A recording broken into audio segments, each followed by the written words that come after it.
میرے عزیزو، اللہ کو اپنا محبوب بہت پیارا ہے، بہت پیارا ہے، اور جو میرے نبی کی نقل اتارتا ہے وہ بھی اللہ کا پیارا ہو جاتا ہے۔ قل ان کنتم تحبون اللہ فاتبعونی یحببکم اللہ ویغفر لکم ذنوبکم۔ اگر تم میرے محبوب کی نقل اتارو گے نا، اس لیے کہ میرا محبوب مجھے بہت پسند ہے، اور جو اس کی نقل اتارے گا وہ بھی میرا محبوب بن جائے گا۔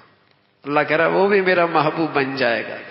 پھر اس کی زندگی میں کچھ خطائیں ہوں گی، لیکن میری نبی کی محبت، میری نبی کی نقل میرے ہاں اتنی، اس کی اتنی شان اور عظمت ہے کہ میں اس کی ساری خطائیں معاف کر دوں،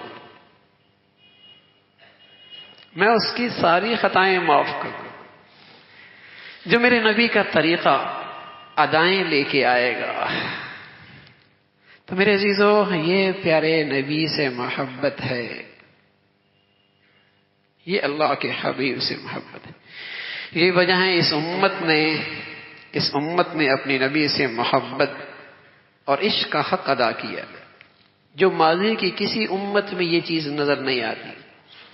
کوئی کہہ دے عیسیٰ علیہ الصلوۃ والسلام کی سیرت دکھاؤ، کوئی دنیا میں نہیں دکھا سکتا۔ کوئی کہہ دے موسیٰ علیہ الصلوۃ والسلام کی سیرت دکھا دو، دنیا میں کوئی نہیں دکھا سکتا۔ کوئی کہہ دے حضرت ابراہیم علیہ الصلوۃ والسلام کی سیرت دکھا دو، دنیا میں کوئی نہیں دکھا سکتا۔ اور کوئی کہہ دے محمد الرسول اللہ کی سیرت دکھا دو۔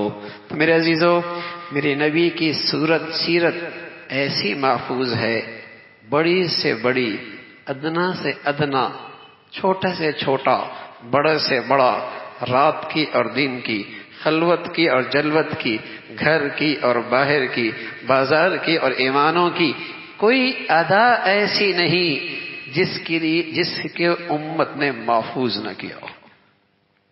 کوئی ادا ایسی، بال کیسے بنائے یہ بھی محفوظ ہے، مسواک کیسے کی یہ بھی محفوظ ہے، جوتا کیسے پہنا یہ بھی محفوظ ہے۔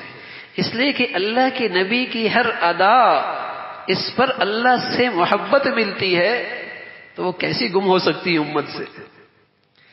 اللہ کی نبی کی ہر ادا پر اللہ سے محبت ملتی ہے، بخشش کا پروانہ ملتا ہے۔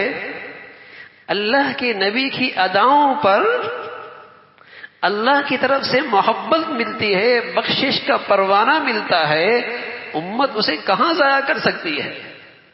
آپ کی ہر ادا امت کے پاس آج محفوظ ہے۔